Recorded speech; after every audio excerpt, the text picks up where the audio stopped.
L'accueil et la surveillance des élèves. L'obligation de surveillance. L'institution scolaire assume la responsabilité des élèves qui lui sont confiés. Il lui appartient de veiller à ce qu'ils ne soient pas exposés à subir des dommages et qu'ils n'en causent pas à autrui. Cette responsabilité s'étend à l'intérieur des locaux scolaires ainsi qu'à l'extérieur dès lors que des enseignements s'y déroulent. Ainsi, le service de surveillance s'exerce partout où les élèves ont accès, que ce soit à l'intérieur ou à l'extérieur des locaux scolaires, dans les cours de récréation, dans les aires de jeu et les lieux d'accueil. La surveillance doit être exercée de façon continue pendant la durée au cours de laquelle l'élève est confié à l'institution scolaire. Cela comprend l'ensemble des activités prises en charge par l'école, obligatoires ou facultatives. La sécurité des élèves assurée soit par les enseignants, soit par les intervenants extérieurs, lorsqu'un groupe leur est confié, et après que les enseignants ont pris toutes les mesures garantissant la sécurité des élèves. Le cas où l'école n'a pas obligation de surveillance.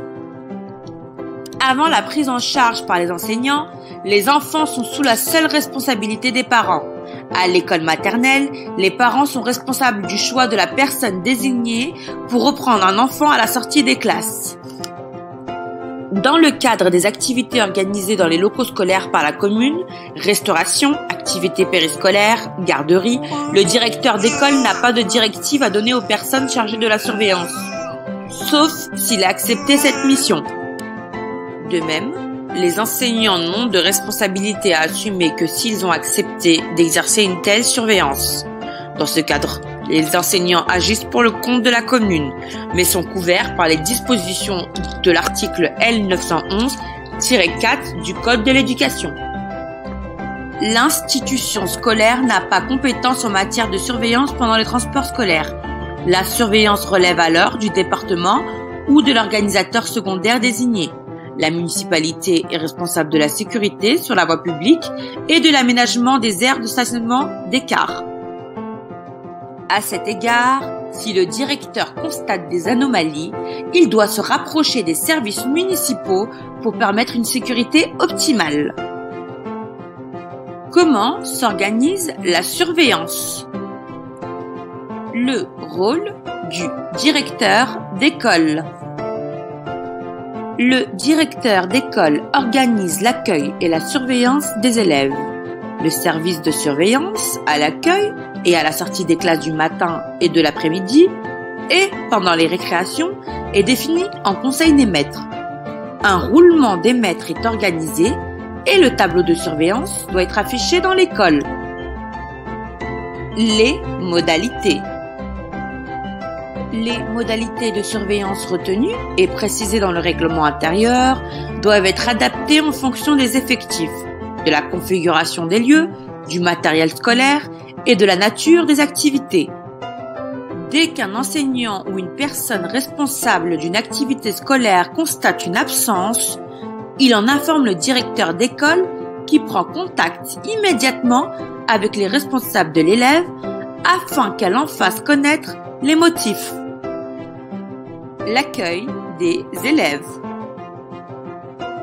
Les élèves sont accueillis 10 minutes avant le début de chaque demi-journée de classe.